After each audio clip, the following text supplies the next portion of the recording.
That could happen, according to that scripture, all right?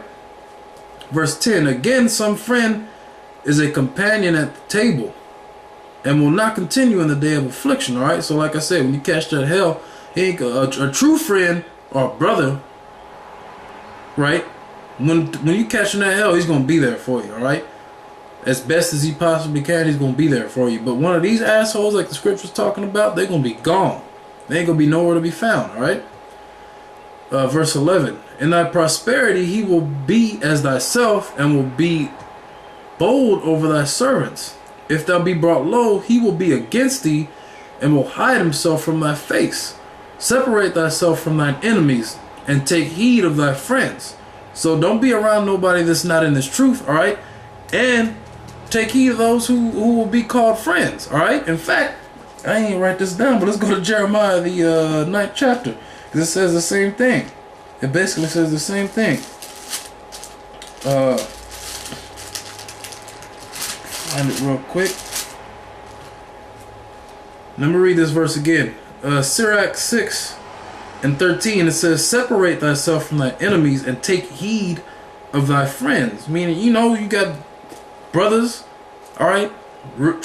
Take heed of everybody. In your camp, you keep an eye on everybody, you know? Make sure the brothers you got around you are real brothers, you know? That's the attitude to have in this truth, all right? It says Jeremiah 9 and, let's see. 4. Jeremiah 9 and 4. Take ye heed every one of his neighbor, and trust ye not in any brother.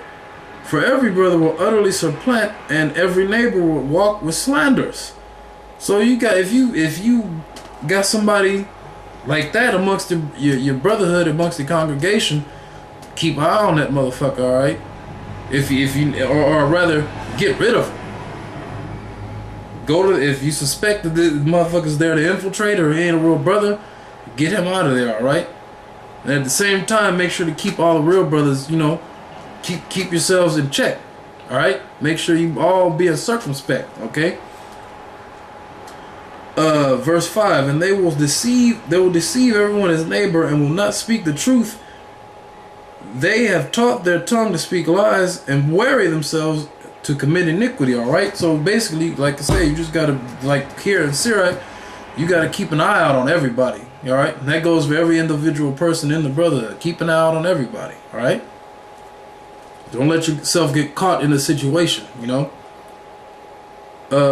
Verse 13 again. This is Sirach 6:13. Separate thyself from thy enemies, and take heed of thy friends. A faithful friend is a strong defense, and he that hath found such and one hath found a treasure. So you get a real brother or friend, right? Then they're gonna be there for you, no matter, you know, no matter what the situation is. They can be there for you in that situation. They got your back, all right? And personally, in this camp, I've seen and heard about plenty of situations where that indeed is true, all right? Verse 15, nothing doth contravail a faithful friend, and his excellency is unvaluable. A faithful friend is the medicine of life, and they that fear the Lord shall find him.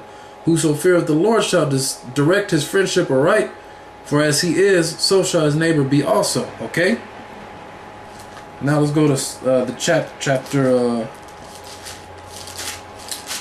36 or 37.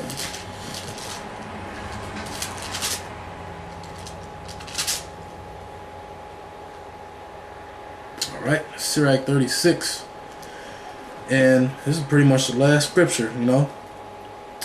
This Sirach 36, I'm going to start at 1. Every friend saith, I am his friend also, but there is a friend which is only a friend in name. So you got people out there who say they're your brother, whether it be, you know, in your immediate camp, or whether it be on the YouTube and on the internet. Basically, they'll say they're your brother. I'm down with this camp, I'm down with that camp. Yeah, you know, shalom. You know, they give you a fist and all that, but it's all just in vain, all right? They ain't really a true friend. That's why you got to take heed. Everybody, you know, you see somebody pop up with a friend request, or you see a new subscriber, you get a message or a comment or whatever.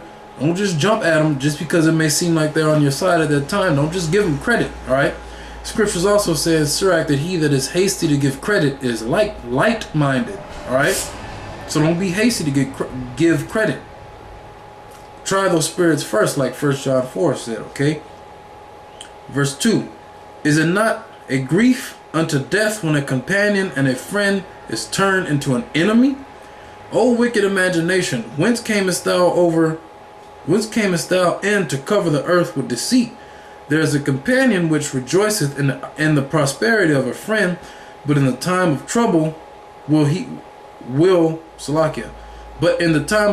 be against him. Alright, like the scriptures, we just read it in the 6th chapter of Ecclesiasticus. Alright, saying the same thing. You got a brother that's going to be with you when you're doing good.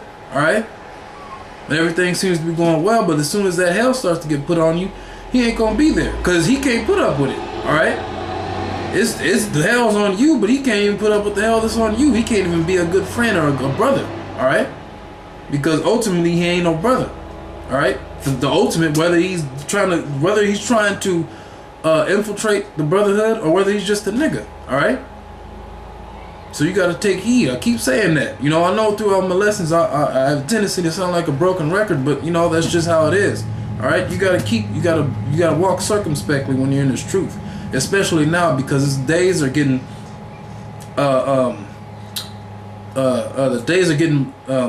man, I just lost my train of thought. The days are evil, like Ephesians 5 says, okay? And it's going to get worse and worse as we get closer and closer into this thing, all right? And just another thing, prepare, brothers always say this, prepare to be put on the news, all right?